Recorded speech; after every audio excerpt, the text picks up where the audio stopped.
Bienvenue à tous, merci de nous rejoindre sur Africa 24. Notre invité du jour est Monsieur Mouni Baraka Saïd Solihi, gouverneur de l'île autonome de Gazidja aux Comores. Bienvenue. Merci. Merci d'avoir accepté notre invitation. Monsieur Solihi, les élections communales et législatives ont eu lieu en février dernier aux Comores. Quel bilan faites-vous de ce scrutin, de ce processus électoral ?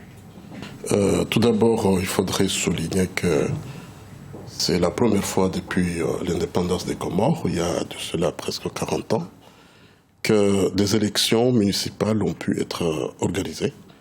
Et voilà, c'est pour nous d'abord un succès. La mise en place de la décentralisation effective et aussi se dire que c'était un test. Les élections législatives ou municipales et aussi des conseils des îles à moins d'un an des prochaines élections. Je voudrais parler des élections des gouverneurs et aussi du présidentiel de 2016. À moins d'un an, je pense que ça a été d'abord un test. Un test qui a donné, à mon impression, le classement, ou bien qui a montré que les Comoriens, plus particulièrement les grands Comoriens, ont adhéré à la plus grande majorité à la politique que nous menons il y a bientôt déjà 4 ans dans l'île autonome de Gazidja. Parce que nous avons obtenu, je veux dire que la force politique... Justement, cela fait 4 ans que vous êtes à la tête donc, de l'île de Gazidja, dit aussi la Grande Comore. Vous avez été élu en 2011. Voilà, qu'est-ce que vous retenez aujourd'hui de ces 4 années d'action à la tête de la Grande Comore ? Je retiens toujours, plus particulièrement d'abord la stabilité, l'entente que nous avons pu mener entre l'île autonome de Gazidja et l'Union des Comores, parce que nous connaissons que avant moi, il y a eu quand même 10 ans de tiraillement entre les institutions des îles et de l'Union. Donc je retiens d'abord cette stabilité.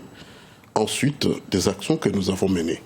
Et je voudrais citer en premier lieu la décentralisation, parce que je viens de dire qu'il y a 40 ans d'indépendance, c'est la première fois que la question de la décentralisation a eu succès.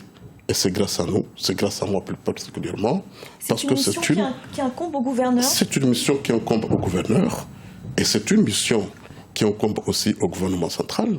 Mais bien sûr, avant qu'il n'y ait pas de stabilité, on ne pourrait pas mener de telles actions. Là, c'est un point que nous avons quand même réussi.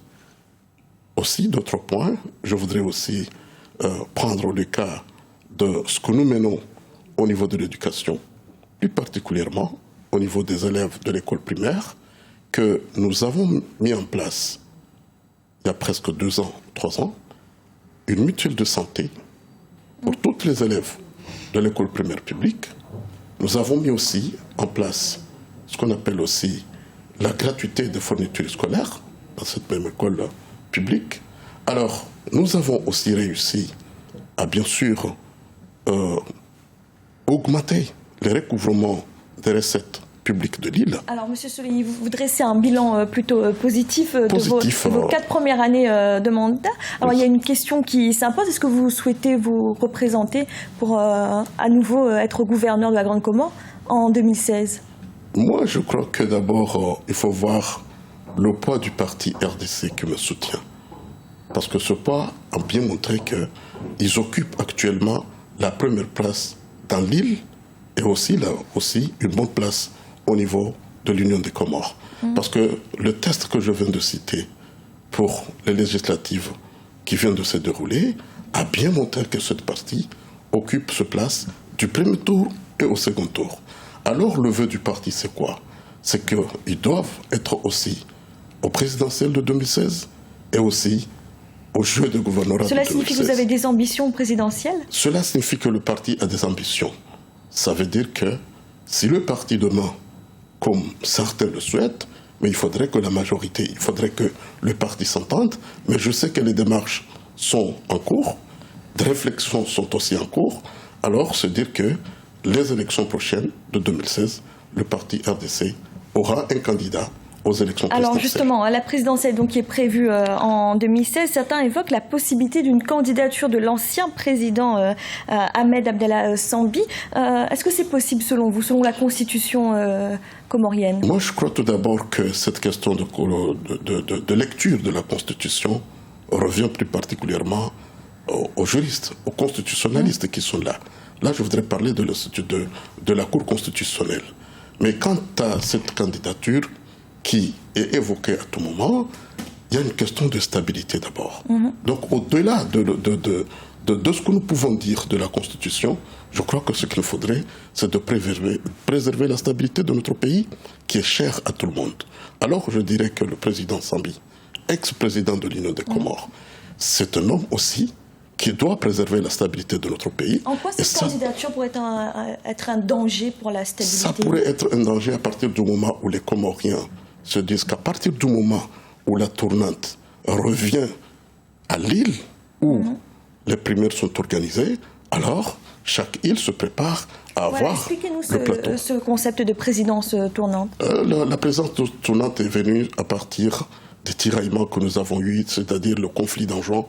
Donc, lorsqu'on est allé trouver une solution, la solution parmi les solutions qui ont été trouvées, c'est qu'on permette à ce que cette chaise qui est la présidence puisse tourner dans toutes les îles. Alors, ça a été commencé par la Grande Comore, ensuite au niveau d'Anjouan, où, lorsque nous parlons de tournante, d'abord, il y a une phase de primaire, on sélectionne les 3 premiers qui sortent, et ces 3 premiers reviennent aussi pour être... Et donc en 2016, c'est donc la Grande Comore. C'est la Grande Comore, voilà. Comme aujourd'hui, nous avons le président Ikrilo Zanine, qui est de l'île de Mouli. Donc l'année prochaine, bientôt 2016, ça sera le tour de la Grande Comore, et les grands Comoriens se préparent pour aller dans cette bataille. Monsieur Solehi, merci d'avoir répondu à nos questions. Merci beaucoup. C'était l'invité du jour. Merci de nous avoir suivis. À bientôt sur Africa 24. Merci. Voilà, c'est bon.